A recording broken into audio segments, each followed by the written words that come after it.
Hello and welcome to the program. I am Abisola Adebayo. But there seems to be a little bit of positive news in Nigeria's oil and gas industry following the discovery of a tapped pipeline in the Niger Delta region. Officials of the Nigerian National Petroleum Company Limited (Nnpc) announced last week that crude oil has been siphoned from this particular pipeline for the past 9 years. Giving further clarifications, Nnpc Limited Chief Executive Officer Mele Kyari explained that the 4-kilometer illegal oil connection line from Forcados terminal into the sea was detected during a clampdown in the past 6 weeks, adding that the Brass Forcados and Bonny terminals were all practically doing zero production. But not to forget that the country's oil and gas industry has been plagued with the menace of oil theft for years, a development that has resulted to severe revenue shortage to the country as well as its inability to meet its production quota.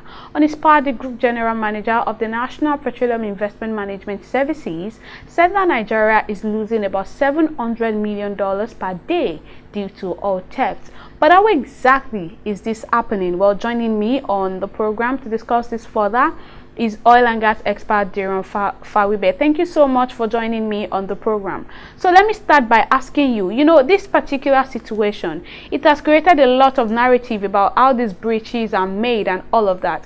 So my question is, how exactly does this thing work? Is it that easy to steal oil from the country?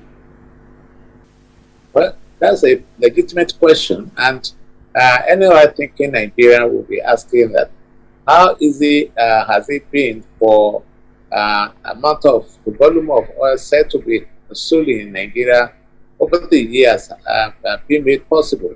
For example, stealing oil and loading oil, it should be in a tanker, perhaps a VLCC, that's very large vessels, that will be taking the crude, to international market.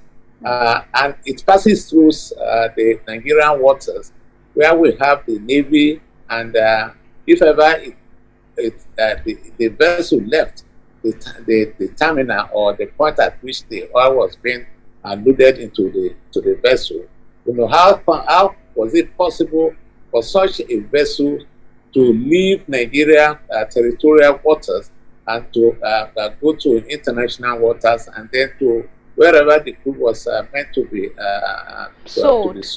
Yeah. So I think we should be asking questions now, and now to unravel what must have happened over the past 9 years, as it was being reported. How could such thing happen over a period of 9 years? Okay, let's say this: whose crude was being stolen? And when it comes to issue of production, was it that the oil field where the production was taking place, the actual volume of production was not known or was not determined, whereby you can tally the production level with the export level? Because if you, let me give you a typical example. If you are producing 100 barrels of oil a day, and at the end, it will pass through the flow station into the pipeline that will go to the export terminal. Over the Department of Petroleum Resources was supposed to make an estimate or give this take record, along with the oil producing company. And then if it now gets to the export terminal, over a period of time, you should be able to estimate how much production you have done. Okay, if it's supposed to be 100 barrels at the point of production, and it passes through the pipeline, if it gets to the export terminal and it's now 50 or 20 barrels, then you should be able to ask questions that what has happened to the crude oil along the line, there from the flow station, to the export terminal. And then if you have that kind of if you ask questions over a period of time and you could not answer that, you should be able to launch investigation as to what must have happened. So if this has been going on for 9 years, it's not 9 months. So we should be asking questions: how could it have happened? The oil companies, operating producing the oil, the companies operating the terminal, the flow stations, and how was it possible for them not to have known over the period? Now we should also be asking the Navy, how could the vessel, coming to lift this oil, it was not just dropping from the export production field. Exactly, because how exactly does this situation pass our security personnel by? I mean, the Navy, the Air Force, and the fact that there's even satellite tracking. How do these people manage to do all of this undetected for so long? That is the question Nigeria should be asking.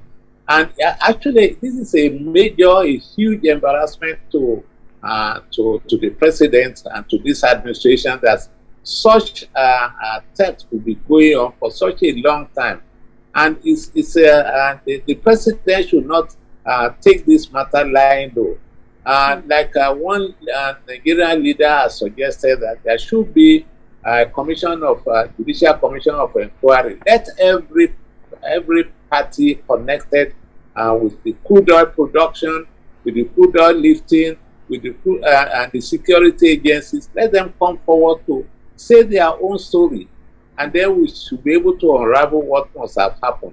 But for the authorities to keep quiet, yes, it's one thing to say that this amount of crude oil was being stolen, and in fact, Nigeria should feel thoroughly embarrassed that this type of thing could be happening over a long period of time, and nobody actually knew. It's a major sabotage of the Nigerian economy, which will open up the country, the security agencies, and even the government itself, to ridicule that this amount of this massive theft was going on in our country without anybody knowing.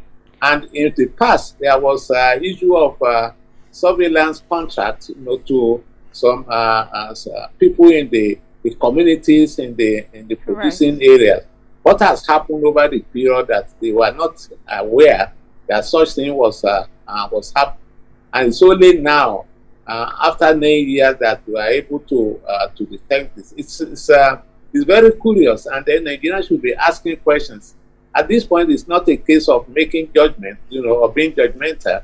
It's a period of asking questions, relevant questions to everybody concerned: the DPR, the oil companies, the security agencies. All of them to come forward to tell Nigerians their story about how this type of thing could happen over such a long period of time.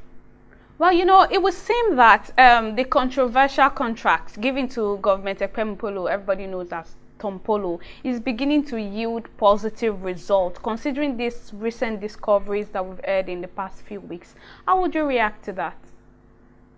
Well, I would say that is this a new contract? In the past, was there no contract for this type, for the same surveillance that this contractor was supposed to do?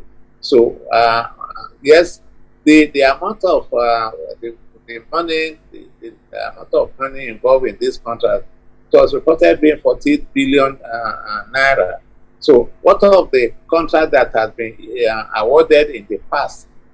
So I don't want to say too much about this, but we know as for a fact that contract for surveillance had been given to some people in the past. Why did they not uncover all of this?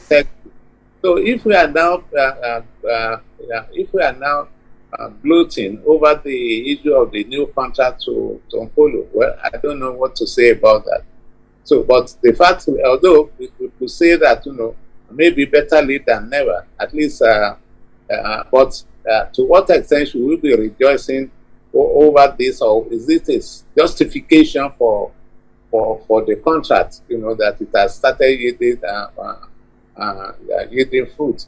But to my own mind, I think we should, instead of celebrating, a contract or whatever, we should be asking questions, and then let's get to the root of it. And then before we start to celebrate, we give honor to those who honor should be given. But the major issue now is to unravel the circumstances under which this such a massive theft, causing hemorrhage for the finances of the country, how it has happened over such a long period of time, 9 bloody years. And how are we sure that it wasn't even more than 9 years in the first place? Anyways, another thing I'd like to ask you is that, according to officials of the Nnpc now, Nigeria lost an average of 437,000 barrels of oil per day. That is between January and July 2022. So now, at the current price of oil in the international market, I want you to quantify that loss in maybe naira or dollar and its consequence on Nigeria's economy. No, of course, you see, let's look at it from different perspectives. We know this amount of oil, this volume of oil, when we multiply it by the current level of price in the world market, we know the billions of dollars that this amounts to. Now, but let's look at the situation with Nigeria economy.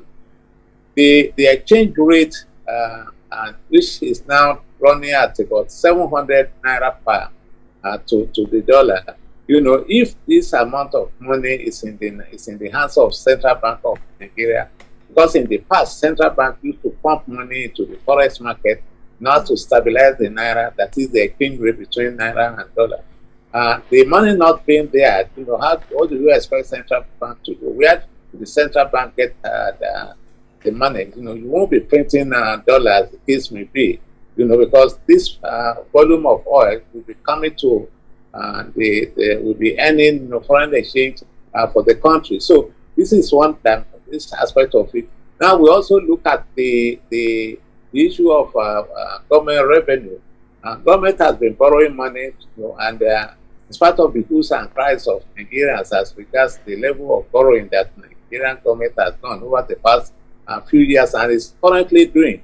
Like, for example, this budget deficit for 2023, government has announced that we're borrowing money to meet this deficit.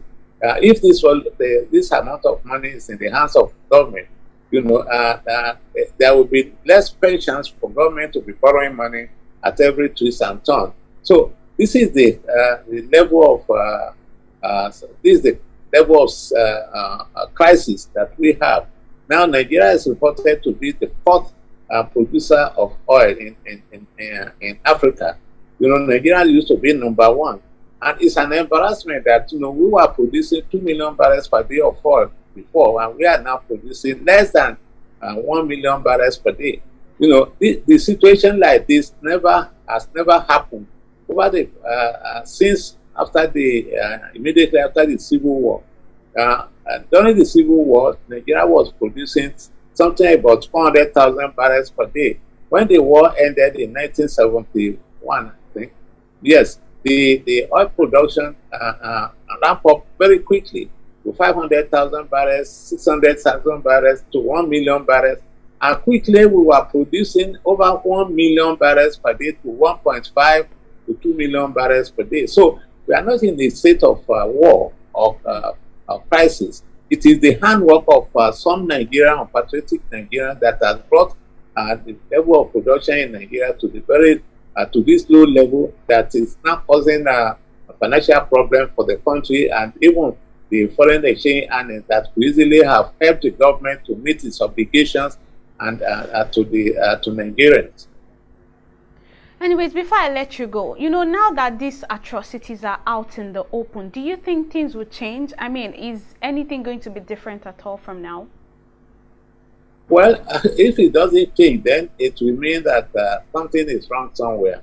But I expect that something should be done, and the president will take it very seriously. The president, who has responsibility for this, he is the Minister for Petroleum, and he has a Deputy Minister on the Minister of State for Petroleum. So efforts will be made, first of all, to plug all this. it's not only this pipeline area that should be carefully investigated. They should be looking at other areas, where such thing could be happening. We are only they were only able to detect one spot, but how are we sure that that's the only spot where oil is being stolen in the country?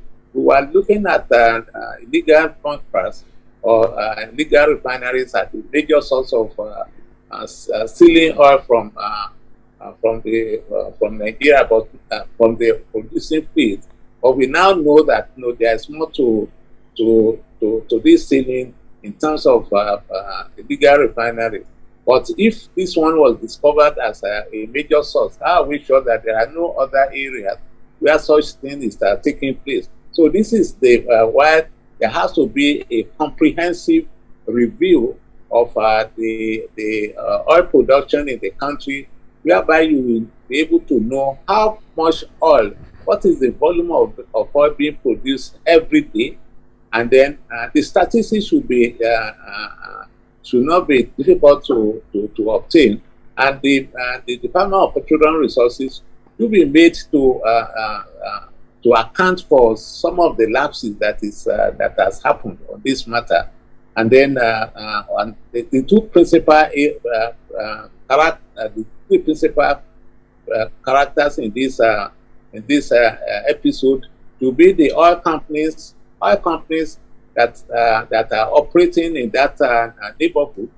Then the DPR that is supposed to monitor the oil production in the country and give statistics, and will be able to detect whether there is any imbalance in the volume of oil being produced and the volume being reported at the various terminals, export terminals being exported out of the country, and of course the security agencies, whether it's Navy or the DSS and so on. All these agencies of government should be made to explain, in clear terms, what has happened, to the precious resources of the country.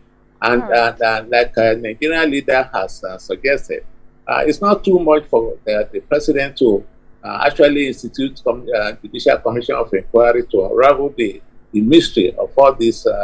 Because it's no longer the issue of illegal refineries where so much oil is being stolen and cooked, to devastate the oil producing areas. But now a lot is happening in terms of stealing the oil and then taking the oil out of the country by unscrupulous people and enemies of Nigeria. All right, oil and gas expert Diran Fawibe, thank you so much for joining us on the program, and thank you for your insights. Thank you. You're welcome. Anyways, we'll take a break now, and when we return, we'll continue the conversation. Stay with us.